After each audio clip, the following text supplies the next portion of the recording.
Let me tell you something which I do in my life. Hallelujah. എന്റെ ജീവിതത്തിൽ ഞാൻ ചെയ്യുന്ന കാര്യം, I do not know if it is a testimony for anybody. അല്ലെങ്കിൽ ഇതിന് എന്തിനെടുക്കാൻ പറ്റുമോ? Read the word of the Lord.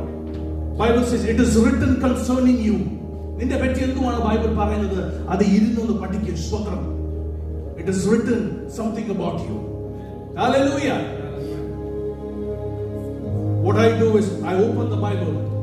Every word and every verse that I read, അത് എന്റെ ജീവിതത്തിൽ ഇംപ്ലിമെന്റ് ചെയ്യുന്ന കാര്യങ്ങൾ ഞാൻ പ്രാർത്ഥിക്കുമ്പോൾ പറയും. It is written concerning me that with long life you shall satisfy me. And I pray this upon me, my children, my wife. Hallelujah. Church, do that. പ്രാർത്ഥിക്കുന്നത് നല്ലതാണ്. Hallelujah. പ്രാർത്ഥിക്കുമ്പോൾ ദൈവത്തിന്റെ മനസ്സറിയും, പക്ഷെ ദൈവം മൂവ് ചെയ്യണമെങ്കിൽ വചനം എടുക്കണം. Hallelujah.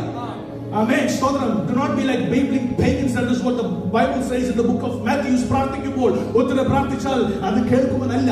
Read the word, use the word, and declare and decree the word in the name of Jesus.